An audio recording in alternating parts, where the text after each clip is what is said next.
everybody, it's Michelle, and today I'm going to be making a Christmas card using HappyBird's Gingerbread House pattern. HappyBird did give me permission to use her pattern in this video today, so I'll put the link below to where you can get her pattern and also to the video she did of a gorgeous gingerbread house tree ornament that inspired my card today. So the first thing I'm going to do is to cut out my pattern, just a little bit of a rough cut at first.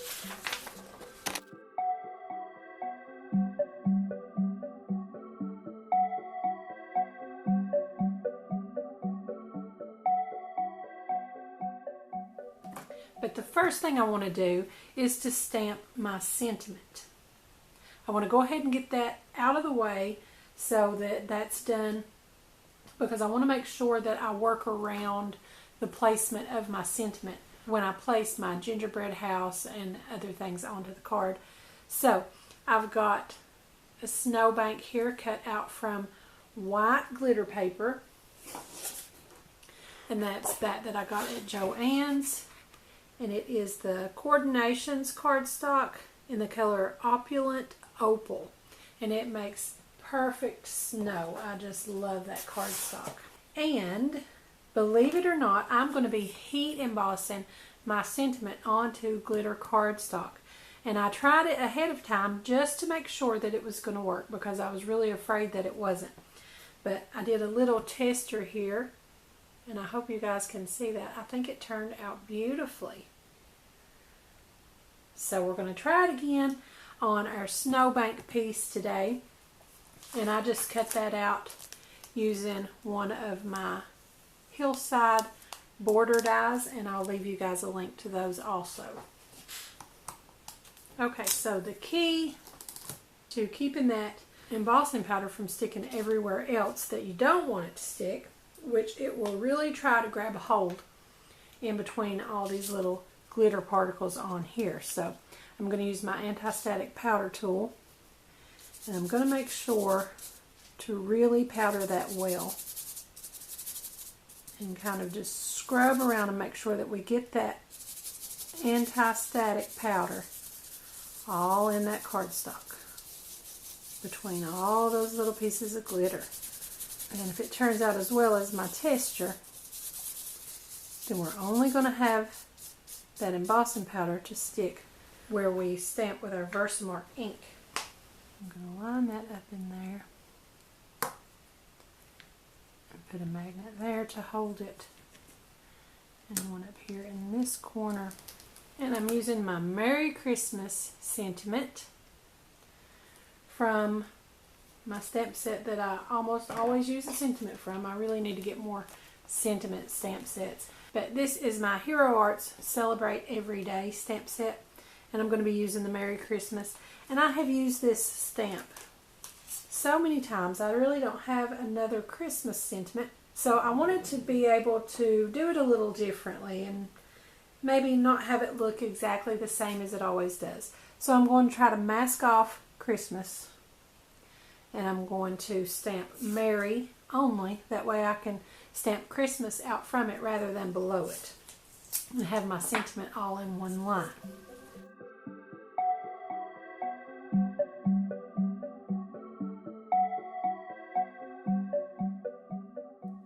And now I'm going to try to get the sentiment placed where I want it to be on my cardstock piece. And then I can close my Misty door on that to pick up that stamp. And then just ink up Merry. And then peel off your mask. So I'm going to stamp down that word.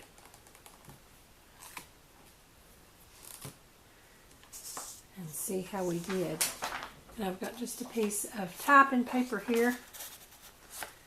I'm going to fold that in half so that I can use that crease as my funnel area to get all of my excess back into the jar.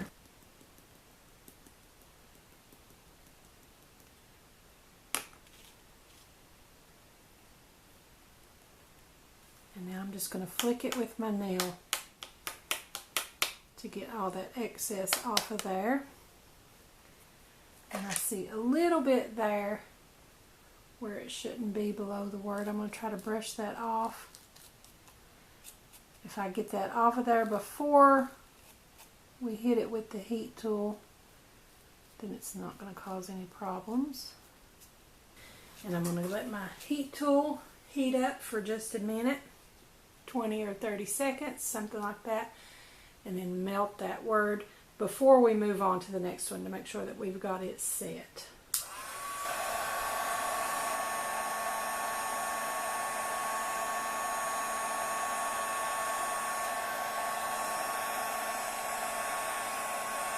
And I think that looks so good. I'm going to take a baby wipe and clean my stamp and get all of that Versamark ink off of there. And I'm going to put this back into the Misty. So now I'm going to take my stamp off again because we're going to have to reposition it. I'm going to get some more of my masking tape. And this time I'm going to mask off the word Merry.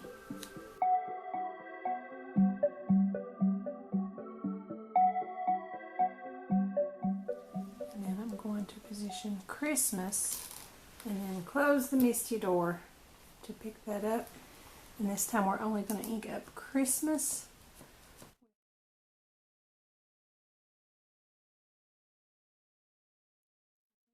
So let's try that and see what we get.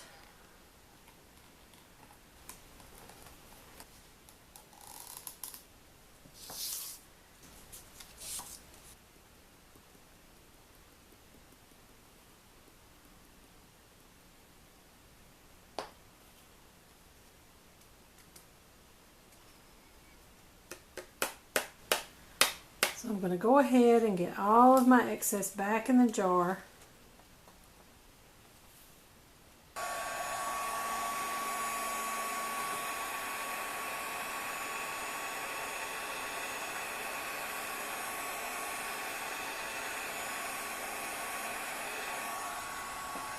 Okay, so I'm going to clean off my stamp.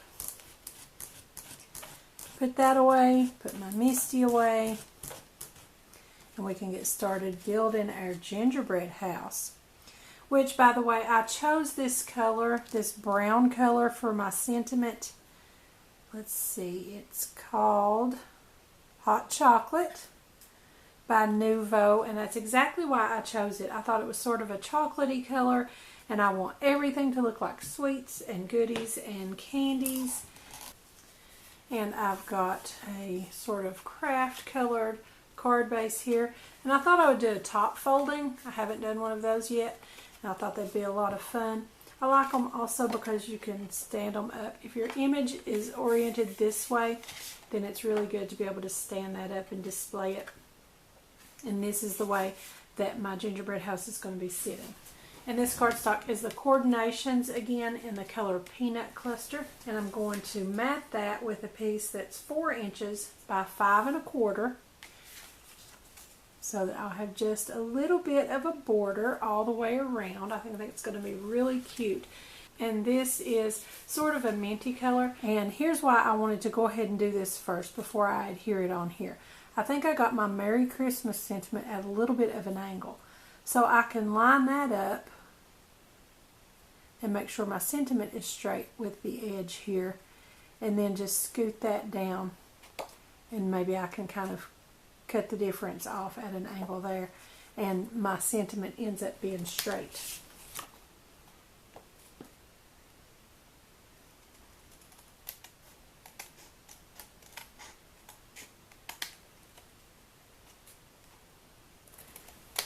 And let's go ahead and put that on our card base so that we can work on our gingerbread house. I kind of want to get all of this kind of stuff out of the way beforehand so we can just focus on that gingerbread house. And I think I really like that minty sky. I think that turned out to be one of my favorite features of the card. And as that dries, I'm going to lay a large acrylic block on top of that just to flatten everything out. And if we had any warping, then that'll take that out of it as it dries. So now for my gingerbread house, I've got this cardstock here that I think is just absolutely gorgeous as gingerbread. And that is basil cardstock in the color walnut. So I'm just going to cut out a piece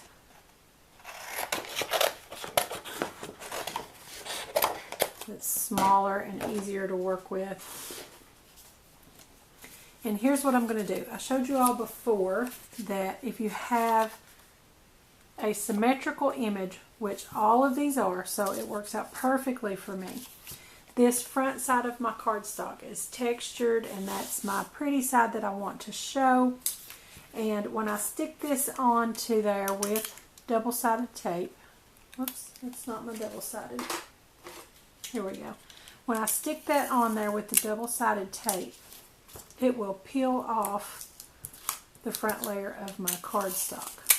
So it's going to come out backwards when you do it on the back side. But like I said, if it's a symmetrical image, then it's not going to matter. It's going to be the same either way. So I can turn my cardstock over and put this on the back to cut that out by. And then when I peel that up, if it peels away part of my surface there, it's going to be on the back side anyway, and it's not going to show. And with cardstock, it will peel it away. And I want to kind of round that corner.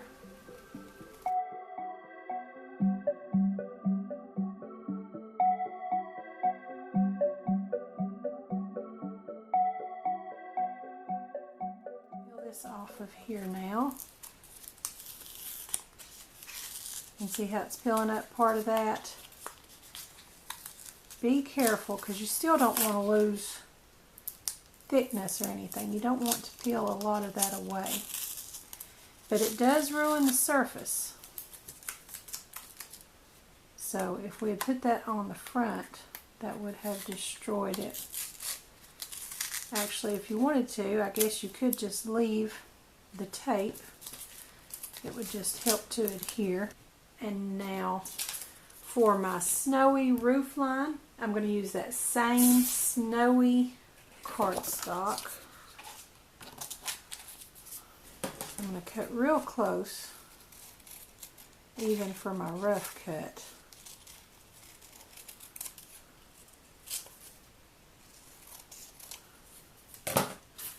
Because I don't want to have to cut away a lot of this to waste. I'm really conservative with my specialty papers and cardstocks.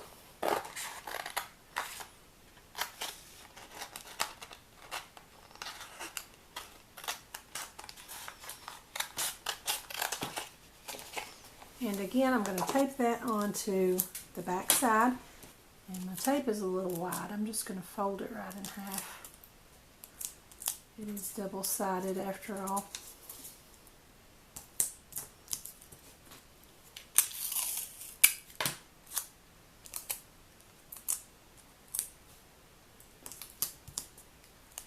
And stick that to the back side. And we can cut it right out.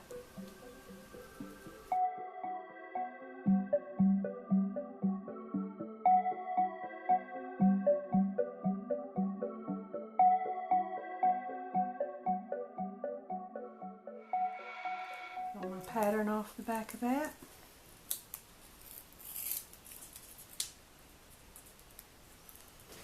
And I also cut out a little zigzag strip here of that same paper. And I did that using the middle one of this set down here of my zigzag borders. And it's a lot narrower than that of a strip that it cuts out. But I did the double die cutting method just like I did for these strips on my Easter egg gift tag. And I'll leave a link to that too if you guys didn't get to see that. And that's going to be my little icing border that goes around the bottom of my house. I think that is adorable. And for my door, I had the cutest idea. I think it is anyway. I love it. I had so much fun with this. And again, I'm using basil cardstock, this time in peanut fudge. It's a very dark brown. And I decided to take a piece of that and run it through my Cuttlebug with my Kaiser Kraft Waffle pattern embossing folder. And you guys might remember I used this on my punch art ice cream cones back in the summer. I turned my cone shape sideways like this, and it made that crosshatch pattern like a waffle cone. And this time I just put my cardstock in there straight instead of at an angle, and it created what I think looks like a chocolate bar. On our ice cream cone, we had it turned this way to where the lines between the squares were raised.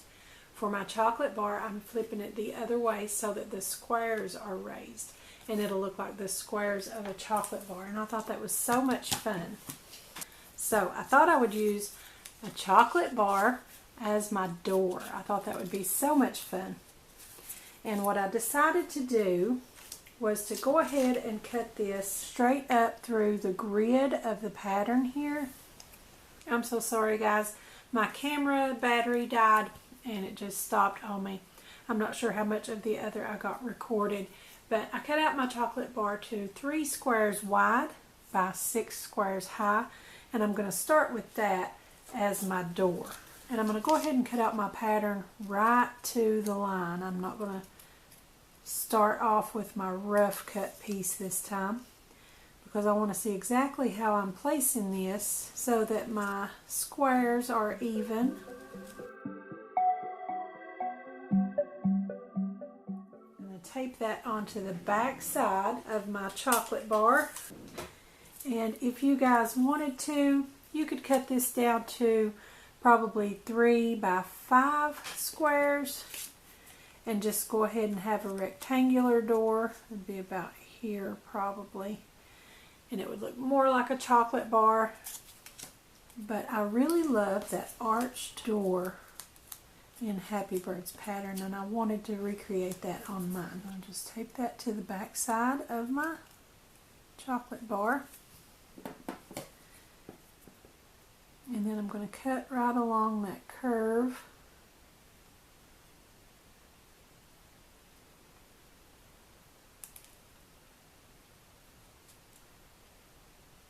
So let's see, maybe that might be a little too tall.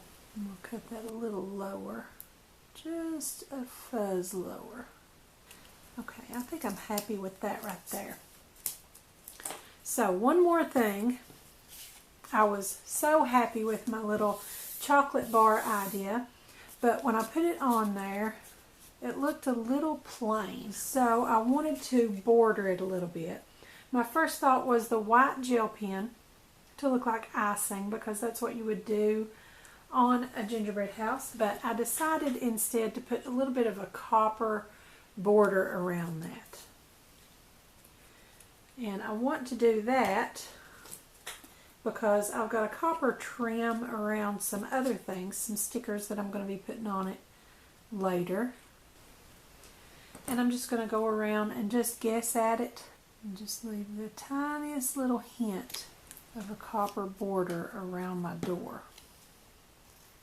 Just enough to frame it out to where it doesn't look like it's stuck out there all alone, and so that it'll tie in with the copper trim on the stickers I'm going to be putting on it later.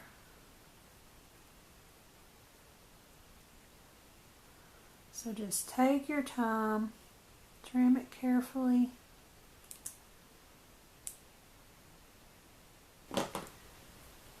And I think that looks good. That is a nice little trim around my door.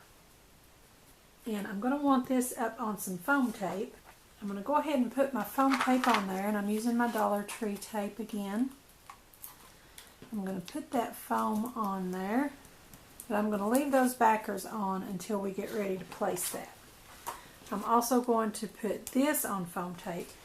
What I'm going to do is cut these in half lengthwise, and instead of putting it on the back of here, I'm going to put it on my house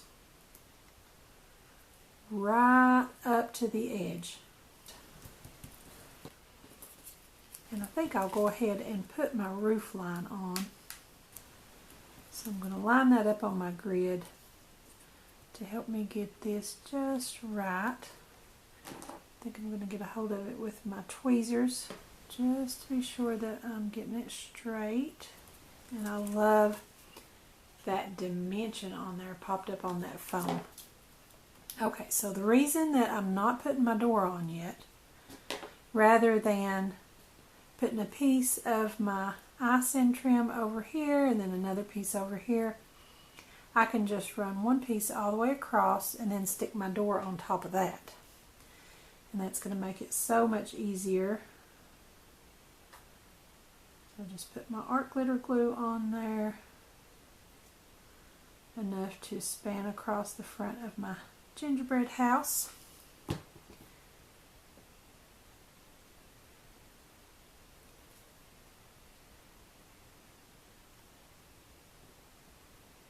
I'm going to move this on my grid again to make sure I've got it straight before I stick it down. I can just cut off the excess.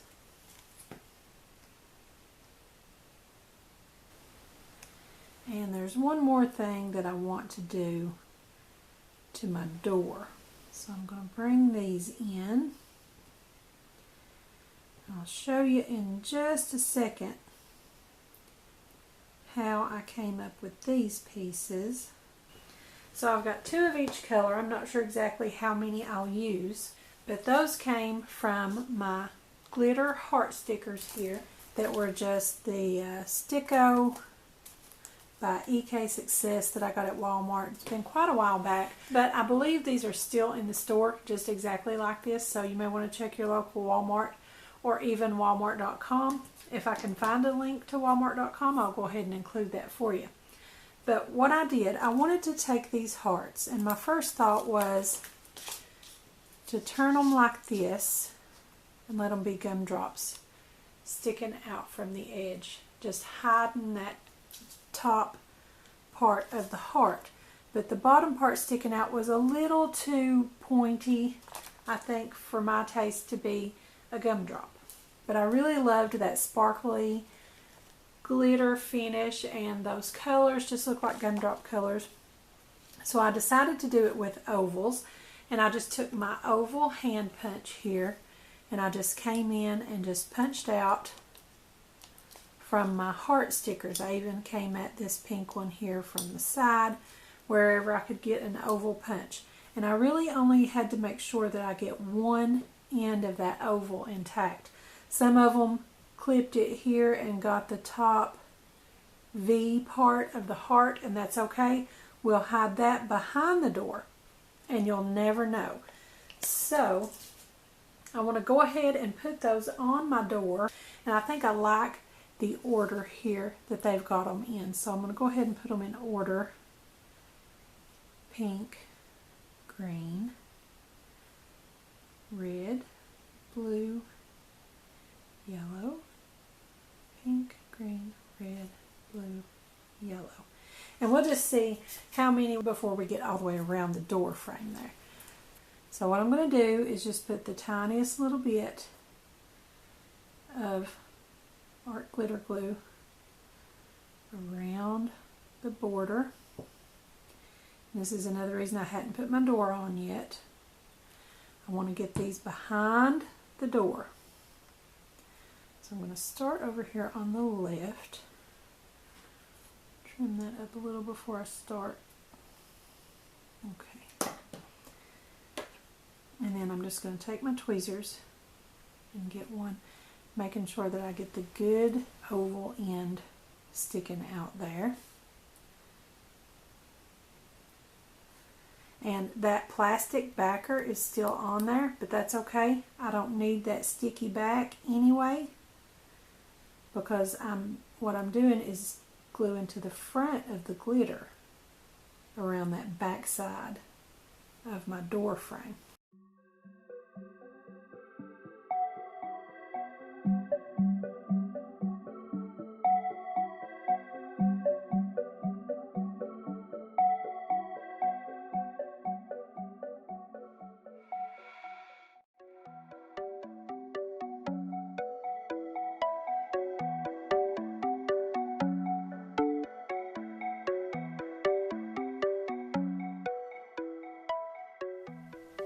Might have been a good idea to put these on before the foam tape.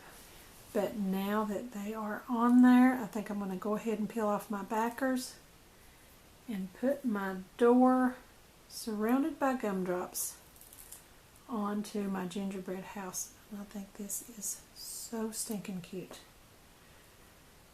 Okay, get a hold of it with my tweezers a little bit just to help me line it up. And from here, the rest is easy peasy. So we're almost ready to put that on our card. And really from here on out, all I'm going to be doing is just using stickers. I debated on what to use for the windows. I was going to use these square rhinestone adhesive back stickers. I also have these mirror gemstone stickers. But the more I tried to make it look like a window, the more I thought it didn't look quite so much like a gingerbread house. So I got to looking through my Christmas stickers, and I found a gingerbread set of stickers that I had bought last year. And I saw this little cookie here. It's like a snowflake shaped frosted cookie. And I thought, to be candy and sweets and everything all around, I just want to make my windows be cookies. I thought that would be really cute. It would bring in that sort of blue color that I really don't have anywhere else. Sort of a greenish version of it as my sky. And this would kind of tie it in. Got a couple on my gumdrops there. But if I just put that there as a window, I think it's just so cute. And I did happen to have 2 sets of these, and I was really glad because each one didn't have 2 stickers that were the same size. And these are the ones that had that little copper trim around it that I wanted to match with my door piece there,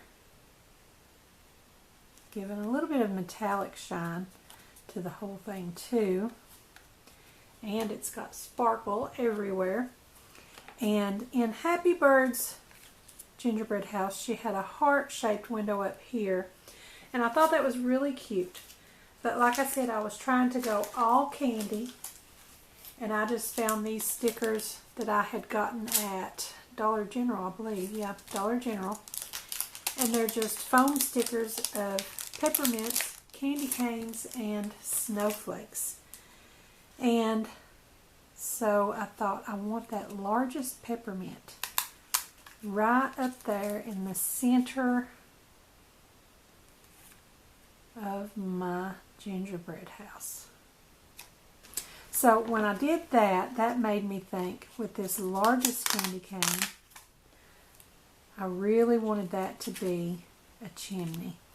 So I'm just going to go ahead and cut off the hook part of that. Put some art glitter glue on the front, and that will adhere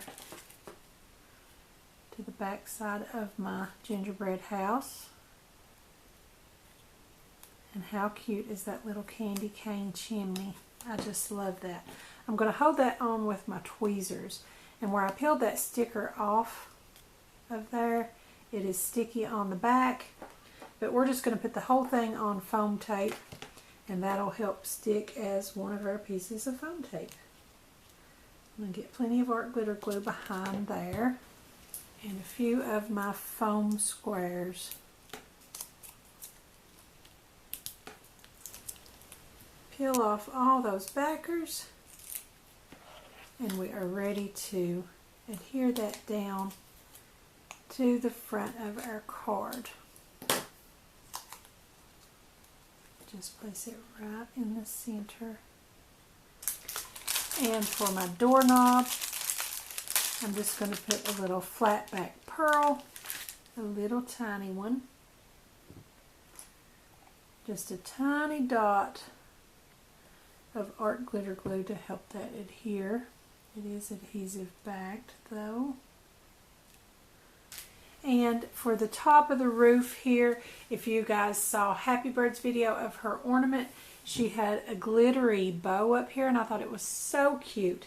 And I had a white glittery fabric bow and I was going to put that on the roof to mimic hers, but it ends up hiding my peppermint chimney over there, which made me very sad.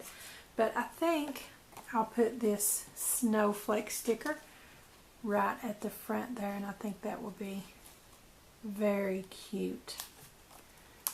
So I'm just going to peel that off and stick it right on there. And I'm going to take these candy canes and put them along the side. I think I want them going at an angle a little bit, and do the other one the same way on the opposite side, and that is so cute. I'm going to get my other sheet of these same stickers that still has some of these small snowflakes left and put a few of those in the sky.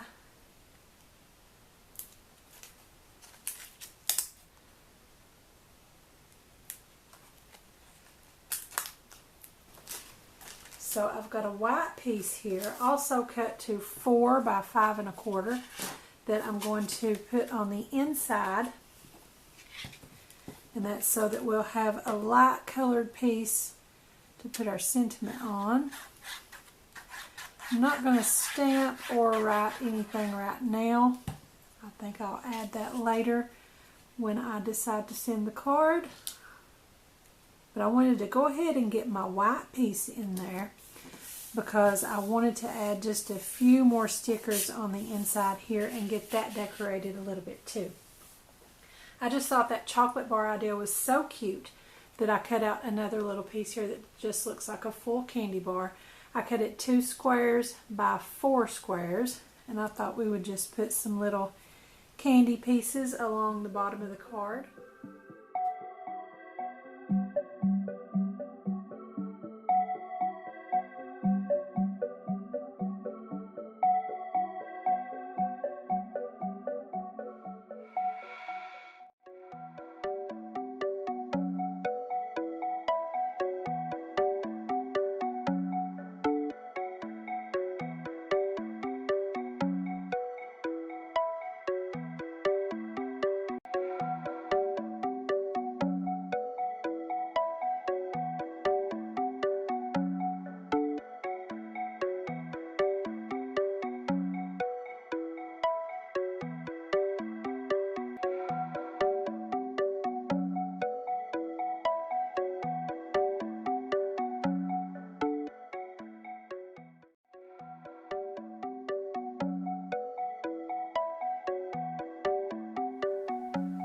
So you guys leave a comment below and let me know what you think of my Gingerbread House Christmas card.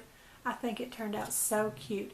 And I want to say thanks to HappyBird for allowing me to use her pattern in my video. You guys go on over. I've got the link below in the description. Go over and download her pattern over on her blog. And also, if you haven't seen it already, check out her video where she used this pattern to make a Christmas tree ornament. I think it was so sparkly and gorgeous, and it's what inspired my card today. So don't forget to subscribe to my YouTube channel, give me a like over on my Facebook page, and be sure to join our Facebook group Crafty Minds. Also follow me on Pinterest and Instagram, and don't forget to visit my blog. I'll put the links to everything in the description below, so be sure and check them out. Thanks for watching. I'll see you next time.